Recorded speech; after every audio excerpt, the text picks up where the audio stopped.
Hello guys, कैसे हैं आप सब लोग। तो गाइस, हम बात कर रहे हैं एमपीटेट वर्ग 3 की। अगर आप एमपीटेट वर्ग 3 की प्रिपरेशन कर रहे हैं तो ये वीडियो आपके लिए हेल्पफुल हो सकती है, और अगर आप नहीं कर रहे हैं तो भी हेल्पफुल हो सकती है। मतलब आप अगर कोई प्रिपरेशन कर रहे हैं तो आपके लिए हेल्पफुल होगी।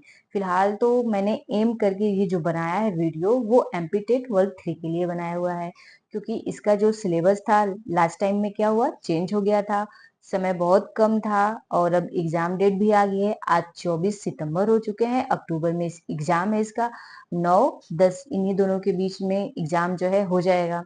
तो अब इतने कम टाइम में, अब तो लास्ट टाइम बचा है, अब क्या करें अगर सिलेबस पूरा कंप्लीट नहीं हुआ है तो। जैसा कि मेरा भी जो है सिलेबस पूरा कंप्लीट नहीं हो पाया है। कुछ कुछ टॉपिक ऐसी थी जो बच गई हैं, मैं उनको कंप्लीट नहीं कर पाई हूँ। तो अब मुझे ऐसा लग रहा है कि मैंने पढ़ा नहीं, मैंने पूरा अपना टॉपिक क्लियर नहीं किया है, तो अब मैं कैसे एग्जाम दूंगी। तो फाइनली मिला के ये चीज है कि अब तो सिलेबस कंप्लीट सिर्फ मेरा नहीं हुआ है, ऐसे बहुत सारे बच्चे मिले, मतलब जिनसे बात हुआ मेरा, कि लगभग ज्यादातर बच्चों का ऐसा हुआ है। ऐसा नहीं है कि कुछ बच्चे नहीं है जिन्होंने कंप्लीट किया, तो बहुत सारे बच्चों का हुआ भी है, लेकिन बहुत सारे बच्चे हैं जिनका नहीं भी हुआ है।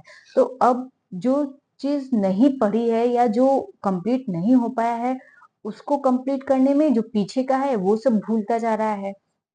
तो फाइनली अब ये करना है कि मॉक टेस्ट देना है। जो जो मैंने पढ़ा है, जितनी यूनिट मैंने कंप्लीट कर ली है उसको पढ़ना है। देखिए, मैं भी यहाँ बुक से ही रिवाइज कर रही हूँ, बाकी जो थोड़ा बहुत नोट्स बनाया हुआ है वो नोट्स से देख ले रही हूँ और मॉक टेस्ट दे रही हूँ। मॉक टेस्ट इसलिए जरूरी है क्योंकि जो जो यूनिट मैंने कंप्लीट नहीं की है उससे भी क्वेश्चन आ रहा है, तो मैं एक आध दो बार वो क्वेश्चन को भी देख ले रही हूँ, पढ़ ले रही हूँ, याद कर ले रही हूँ।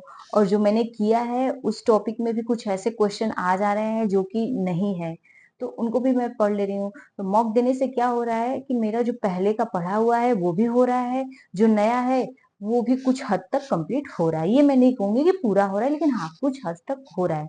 तो फाइनली अब लास्ट टाइम बच गया है, तो इतने कम दिनों में मान के चलिए कि 9 या 10 दिन बचे हैं, 10-12 दिन। तो इतने दिन में अब क्या करें, तो मॉक टेस्ट दीजिए, जितना ज्यादा हो सके उतना ज्यादा मॉक टेस्ट दीजिए। जो क्वेश्चन नहीं आ रहा है उस टॉपिक को देख लीजिए, एक दो बार उसको रिवाइज कर लीजिए। बाकी अगर आपके मन में ये चीज है कि नहीं सिर्फ मेरा हो रहा है, तो हर बच्चे के साथ ही ऐसा है। बहुत कम बच्चे हैं जिन्होंने सिलेबस कंप्लीट किया है, वरना ज्यादातर बच्चे यही कह रहे हैं कि उनका सिलेबस जो है कंप्लीट नहीं है। कुछ लोगों का 80% है, 90% तक बच्चों जो है अपना सिलेबस कंप्लीट कर ले रहे हैं, लेकिन कुछ कम है। तो आपका जिस हिसाब से है, आप अब मेरे अकॉर्डिंग अब आप वहीं रुक जाइए और जितना ज्यादा हो सके मॉक दीजिए। मॉक दीजिए, बार बार क्वेश्चन को रिवाइज करिए, इसी में होगा। और मेहनत से करेंगे तो जरूर सक्सेस हो जाएंगे, ऐसा मान के पढ़ाई करिए। हम भी यही मान के कर रहे हैं कि अब जितना कंप्लीट हुआ है उतना ठीक है। अब बार बार मॉक देना है, बार बार रिवाइज करना है।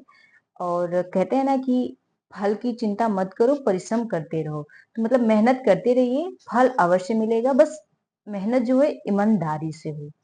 तो मेहनत का मतलब कि पढ़ाई अपनी ईमानदारी से करिए, और पक्का सिलेक्शन होगा ही। बाकी फिर कोई नई डाउट आएगी तो नई वीडियो बनाएंगे और उसमें आपसे डिस्कस करेंगे। तब तक के लिए थैंक यू दोस्तों। वीडियो अच्छी लगी हो तो लाइक कर दीजिएगा और चैनल को सब्सक्राइब कर दीजिएगा।